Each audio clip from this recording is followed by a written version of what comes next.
वहां नहीं पहनकर जाना चाहिए। 5 स्थान बताएं जहां रुद्राक्ष पहनकर नहीं जाया जाता। कितने स्थान है? 5। और रुद्राक्ष को 5 स्थान पर पहनकर नहीं जाते। और रुद्राक्ष के लिए वर्णन किया गया कि रुद्राक्ष कब कब उतार कर उसको वापिस अभिमंत्रित करना चाहिए।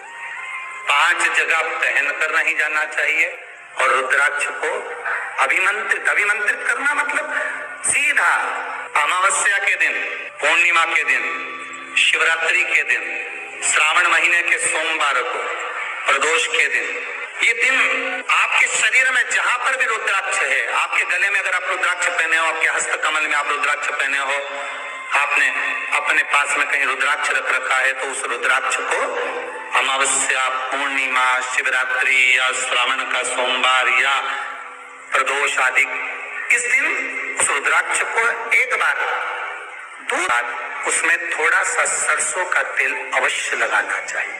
क्या होगा उससे? उससे होगा क्या? शिव महापुराण की कथा कहती है, महाराज रुद्राक्ष को दूध में धोने के बाद, स्नान कराने के बाद जल से स्नान कराया, थोड़ा सा सरसों का तेल लगा दिया। महाराज क्या मिलता है उससे? तो कहा उस रुद्राक्ष में बल प्राप्त होता है। कौन सा बल? जो शरीर के अंदर बीमारियां बढ़ती हैं, उस बीमारी को वो रुद्राक्ष धीरे धीरे समाप्त करना प्रारंभ कर देता। और एक और चीज याद रखना, जिस रुद्राक्ष के पानी को आप बीमारी के समय पर गलाकर पीते हो, उसमें सरसों का तेल नहीं लगाना, उसमें सरसों का तेल नहीं लगाना। उसको तो आप केवल स्नान कराओ दूध से, जल से, और फिर उसको गला दीजिए, उसका पानी आप पीना चालू कर दीजिए। जिसको बड़ी बीमारी होती है उसके लिए कलकत्ता में वर्णन किया रुद्राक्ष के जल। रुद्राक्ष का जल पिया जाता है शरीर के अंदर से रोग को, बीमारी को हटाने के, रोग बीमारी को समाप्त कर। तब 5 स्थान बता दिए, 5 जगह बता दी, 5 स्थान निश्चित कर दिए जहां पर रुद्राक्ष को पहनकर नहीं जाना। पहला, किसी की मृत्यु वाली जगह पर। दूसरा, जहां पर बच्चे का जन्म हुआ, मृत्यु वाली जगह पर सूतक लगती है, जहां बच्चे का जन्म लेता है वहां सावड़ लगती है। मतलब जीव जाने के बाद दुख का सूतक होता है, और बच्चा जब जन्म लेता है तो सुख की सावड़ रहती है। सुख की 2 स्थान।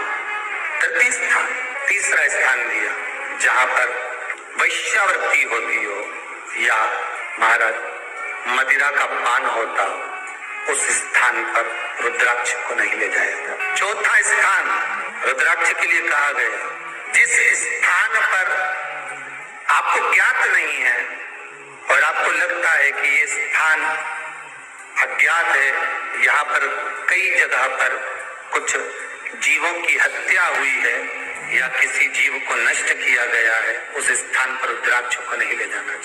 5वां, महाराज आपके रुद्राक्ष का जहां अपमान हो रहा है, अपमान से समझ में आ रही है ना आपको बात? एक आय को ढोंग प्रपंच में पढ़ा है, कौन ने कहा इतने रुद्राक्ष धारण कर ले? कौन ने कहा है? क्यों ढोंग प्रपंच में पढ़ा?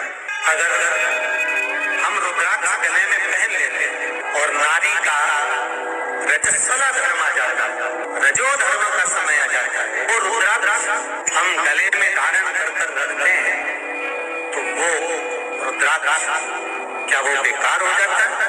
पहले एक बात बहुत अच्छे से समझ में, आप सन्यासी हो, जम के बोलो जरा, आप तपस्वी हो, आप साधक हो, आप उपासक हो, या आप बैरागी हो, आप एक गृहस्थी हो, घर में रहने वाली माँ, गोदी में रखा हुआ बालक अगर गंदगी भी कर दे, पूरे कपड़े को भी बिगाड़ दे, तो माँ बच्चे का कपड़ा बदल देती है, और बदल कर माँ को ये जरूरी नहीं है कि उसको साड़ी बदलना, उसको कपड़े बदलना या उसको फिर नहाना।